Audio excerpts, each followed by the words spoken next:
Morning friend, आज है 6 अक्टूबर। तो चलिए देखते हैं आज का करंट अफेयर्स। स्टेट, नेशनल और इंटरनेशनल न्यूज़ के साथ मैं हाजिर हूँ Rashmi Sinha. Question of the day देखते हैं। Judima wine get GI tag of which state? तो मैंने ये कल पूछा था। Judima wine get GI tag of Assam state. जी हाँ, जोडिमा वाइन कहाँ का है? आसाम का है, तो याद रखें। चलिए देखते हैं करंट अफेयर्स। सबसे पहला क्वेश्चन जीआई टैग से ही रिलेटेड है। Chinnour rice of which state get GI tag? तो कौन सा राइस है? चिन्नौर राइस। ये मध्य प्रदेश की राइस है और इसको भी जीआई टैग मिला है। ध्यान रखें, चिन्नौर राइस जो है कहाँ का है? तो मध्य प्रदेश का है, जिसको जीआई टैग दिया गया है। जीआई टैग बहुत इंपॉर्टेंट होता है। साथ में अभी महाराष्ट्र के वडा कोलम राइस को भी जीआई टैग मिला है और white onion of Alibag Maharashtra को भी जीआई टैग मिला है। जीआई टैग जो है ज्योग्राफिकल इंडिकेशन टैग होता है, जो कि पार्टिकुलर कमोडिटी को दी जाती है और इससे कॉपी नहीं होती है उस कमोडिटी की, और वो कमोडिटी इसी प्लेस से जाना जाता है। क्वेश्चन नंबर 2 पे आएंगे। David Julius and Ardem Patapoutian of America has received Nobel prize in which field? David Julius और आर्डेम पेटापोशन जो कि अमेरिका के हैं, उनको नोबेल प्राइज़ मिला है। 2021 का नोबेल प्राइज़ है। उनको मिला है किस फील्ड में? तो जी हाँ, वो मिला है मेडिसिन में। वीडियो को पूरा देखें, बहुत ही इंपॉर्टेंट न्यूज़ है ये नोबेल प्राइज़ इन मेडिसिन 2021 मिला है डेविड जूलियस एंड आर्डेन पेटापोशियन को। ये अवार्ड किससे रिलेटेड है? पूरे डिटेल में जानते हैं। ये अवार्ड जो है वो दिया गया है टेम्परेचर एंड टच रिसेप्टर्स की डिस्कवरी के लिए। ये क्या है, थोड़ा जानते हैं। देखिए, हमारे बॉडी में नर्वस सिस्टम जो है वो रिस्पॉन्सिबल होता है सेंस के लिए। सेंस ऑर्गन भी उससे कनेक्ट होते हैं, और जो भी हम सेंस रिस्पॉन्ड करते हैं किसी चीज़ को टच करके, किसी चीज़ को फील करके, वो पूरा रिस्पॉन्सिबिलिटी नर्वस सिस्टम का होता है। और नर्वस सिस्टम को कौन इन्फॉर्म करता है? जी हाँ, न्यूरॉन इन्फॉर्म करता है। रिसेप्टर्स जो होते हैं वो न्यूरॉन रिसेप्टर्स होते हैं। अगर हम लोग टेम्परेचर की बात करें तो टेम्परेचर के न्यूरॉन रिसेप्टर है TRPV1। ठीक है, आप याद रख सकते हैं, T for temperature, T for TRPV1। इसी तरह से PIEZO2 जो होते हैं वो टच प्रोप्रियोसेप्शन होते हैं। तो इसे याद रखिए, P से ये हो गया PIEZO2।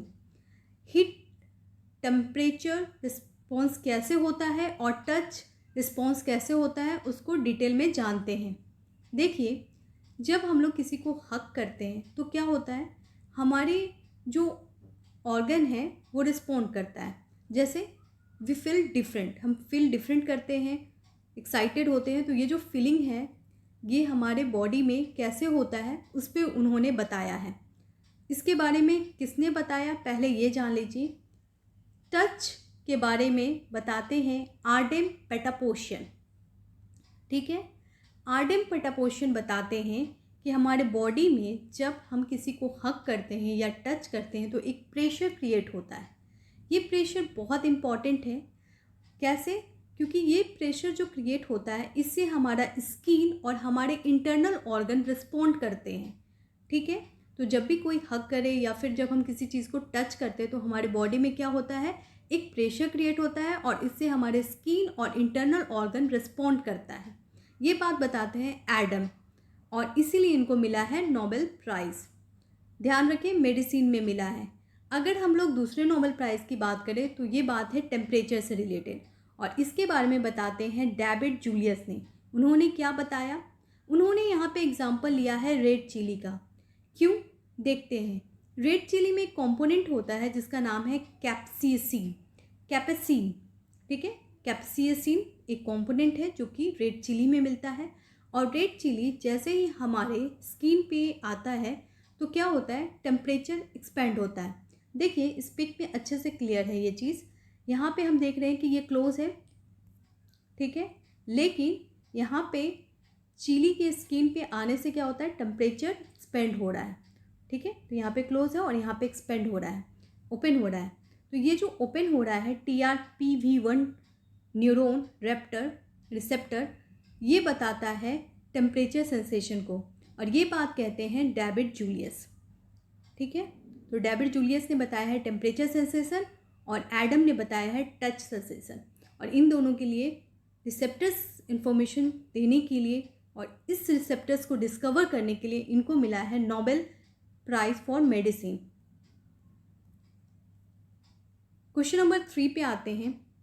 Ganga dolphin day has celebrated on. Ganga dolphin day कब सेलिब्रेट किया गया है? तो जी हाँ, ये किया गया है 5 अक्टूबर को। देखिए, गंगा डॉल्फिन डे बहुत इंपॉर्टेंट है और अगर अभी हाल में आपका बीपीएससी का एग्ज़ाम है तो ज़्यादा इंपॉर्टेंट है, क्योंकि बिहार में इससे रिलेटेड अभी हाल में डॉल्फिन रिसर्च सेंटर भी इस्टेब्लिश किया गया है पटना में। उसके अलावा अगर डॉल्फिन की बात करें तो गंगा डॉल्फिन के लिए एक स्पेशल प्रोग्राम भी यूपी गवर्नमेंट ने किया है। 2012 में ही डॉल्फिन कंजर्वेशन प्रोजेक्ट स्टार्ट किया गया था यूपी गवर्नमेंट और WWF यानी वर्ल्ड वाइड फंड के द्वारा। अगर हम लोग 2009 की बात करें तो 2009 में नेशनल एक्वेटिक एनिमल डिक्लेयर किया गया था गंगा डॉल्फिन को। 10 years project to focus on both river and sea dolphin. बहुत इंपॉर्टेंट प्रोजेक्ट है गंगा डॉल्फिन प्रोजेक्ट। ये कहाँ कहाँ मिलता है Ganga dolphin? Assam, Bihar, Jharkhand, Uttar Pradesh and West Bengal. ठीक है, तो ध्यान रखें। नए प्राइम मिनिस्टर इथोपिया के कौन बने हैं? Who become the new prime minister of Ethiopia? That is Abiy Ahmed. Abiy Ahmed को नोबेल पीस प्राइज़ दिया गया था। बहुत इंपॉर्टेंट है, वो किस साल दिया गया था ये आप कमेंट बॉक्स में लिखें। चलिए मैं बता देती हूँ, इनको मिला था 2019 का नोबेल पीस प्राइज़। ठीक है, एबी अहमद को। साथ में जापान के नए प्राइम मिनिस्टर आ गए हैं, उनका नाम है फूमियो किशीदा। ज़्यादा से ज़्यादा करंट अफेयर्स को अगर आप कवर करना चाहते हैं तो आप मेरे चैनल पे आ सकते हैं। इस चैनल पे बहुत ज़्यादा करंट अफेयर्स नहीं मिलता है, लेकिन जो इम्पोर्टेंट करंट अफेयर वही यहाँ पे शेयर किया जाता है। तो अगर आप बहुत सीरियस है अपने प्रिपरेशन में तो ज़रूर ध्यान दें। और बहुत ज़्यादा पढ़ने से नहीं होता है और लास्ट में सिर्फ मैगज़ीन कवर करने से बहुत डिफ़िकल्टी होगी। हो सकता है, ऐसा नहीं होगा, आपका होगा, लेकिन बहुत ज़्यादा डिफ़िकल्टीज़ होगी आपको पूरे मैगज़ीन को कवर करने में। तो ऐसे में आप मेरी सीरीज़ को देखें। नवंबर 2020 से लेकर अभी तक का करंट अफेयर्स मेरे सीरीज़ में अवेलेबल है। ठीक है, डेली करंट अफेयर्स अवेलेबल है और उससे पहले भी मंथली करंट अफेयर्स अवेलेबल है। तो कोई भी एग्ज़ाम में आप अच्छे से करंट अफेयर्स यहाँ पे कवर कर सकते हैं। चलिए आगे बढ़ते हैं।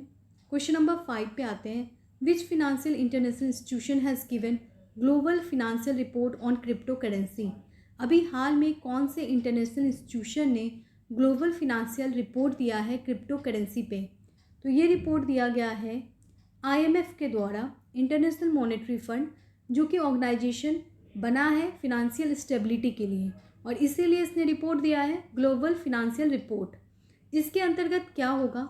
इसके अंतर्गत मार्केट कंडीशन पे स्टडी की गई है और इन्होंने क्रिप्टो करेंसी पे ये रिपोर्ट दिया है। ठीक है, इन्होंने बताया कि क्या क्या कंडीशन इंपॉर्टेंट है मार्केट सस्टेनेबिलिटी के लिए। क्वेश्चन नंबर 6 पे आते हैं। Who become लीवा miss diva universe 2021। बिल्कुल रुक जाइए, एक्चुअली आपने दूसरे भी वीडियो में देखा होगा कि इस न्यूज़ को कवर किया गया है, लेकिन इस वीडियो में एग्जैक्ट पॉइंट बताया जाएगा कि ये न्यूज़ क्यों इम्पॉर्टेंट है आपके लिए। देखिए, मिस डीवा यूनिवर्स 2021 जो सेलेक्ट हुई हैं वो है हरनाज सिंधु। और इससे क्या होगा कि मिस यूनिवर्स कंपटीशन जो 2021 का होने वाला है उसमें ये पार्टिसिपेट करेंगी। ठीक है, तो इसीलिए ये न्यूज़ इम्पॉर्टेंट है। हरनाज सिंधु ने 2019 में मिस पंजाब का भी खिताब जीता है और अभी ये बन गई है मिस यूनिवर्स कॉन्टेस्ट। तो ध्यान रखें, हरनाज सिंधु। क्वेश्चन नंबर 7 पे आएंगे। पंडोरा पेपर लीक के बारे में काफ़ी ज़्यादा न्यूज़ में है, इसलिए ये इम्पॉर्टेंट टॉपिक है। पंडोरा पेपर लीक में कौन सी पर्सनालिटी का नाम नहीं आया है? तो वो है सुनील गावस्कर। सचिन तेंदुलकर और अनिल अंबानी का नाम इसमें आया है। तो पंडोरा पेपर लीक में सचिन तेंदुलकर और अनिल अंबानी का नाम आया है। According to International Consortium of Investigative Journalist ICIJ ने ये रिपोर्ट निकाली, जिसके अंतर्गत 14 ग्लोबल कॉर्पोरेट सर्विस जो है वो 29,000 ऑफ सेल्फ कंपनीज इस्टेब्लिश किए हुए हैं। और क्या है ये पूरा न्यूज़ थोड़ा देखते हैं। पंडोरा पेपर लीक में ये बताया गया कि बहुत सारे कॉर्पोरेट पर्सनालिटी हैं जो अपना नाम नहीं देते हैं कंपनी के आइडेंटिटी में। क्यों? क्योंकि अगर वो अपना नाम देंगे तो क्या होगा कि उनको टैक्स पे करना होगा। ठीक है, उन्हीं की कंपनी चल रही है। सपोज करते हैं कि सचिन तेंदुलकर की कंपनी चल रही है, ठीक है, और सचिन तेंदुलकर ने अपना नाम नहीं दिया है, तो इससे क्या होगा कि सचिन तेंदुलकर जो है वो टैक्स अथॉरिटी के अंदर नहीं आ पाएंगे, टैक्स नहीं पे करेंगे, तो इनको बेनिफिट होगा। तो ऐसा ही कुछ हुआ है और इसीलिए पंडोरा पेपर लीक इतनी न्यूज़ में है।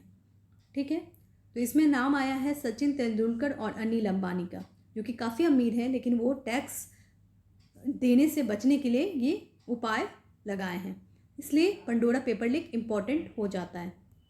क्वेश्चन नंबर 8 पे आएंगे। These lines indicate to which personality. ये लाइन किस पर्सनालिटी के बारे में बता रहा है? Women ruler of India born on 5 October 1524 in Madhya Pradesh. तो वो पर्सनालिटी है रानी दुर्गावती। देखिए, रानी दुर्गावती कौन है और क्यों न्यूज़ में है? क्योंकि कल 5 अक्टूबर था तो इनकी जयंती बनाई गई। रानी दुर्गावती मध्य प्रदेश से बिलोंग करती हैं। ये चंडेल किंगडम से है और गोंडा डायनेस्टी की रानी थी। ये वो रानी थी जिन्होंने मुग़लों को हराया था, इसलिए इनका नाम इम्पॉर्टेंट है अभी सिचुएशन में, रानी दुर्गावती। अच्छा, आप मुझे ये बताइए, पहली फीमेल विमेन रूलर कौन है और पहली फीमेल मुस्लिम रूलर कौन है और पहली फीमेल हिंदू रूलर कौन है? इन दोनों का नाम बताएं। क्वेश्चन ऑफ द डे देख लेते हैं। Asian tennis championship Indian player Achanta Sharath Kamal make history by winning. अभी हाल में एशियन टेनिस चैंपियनशिप हुआ और एशियन टेबल टेनिस चैंपियनशिप में कौन से खिलाड़ी ने हिस्ट्री बनाई है, रिकॉर्ड बनाई है, पहली बार इंडियन है इस पूरे रिकॉर्ड में? तो वो है सारथा कमल, और वो क्या जीते हैं वो बताना है आपको। वीडियो देखने के लिए धन्यवाद। Daily update, most important, easy and simple, to the point current affairs के लिए आप मेरे चैनल पे आ सकते हैं। Thank you.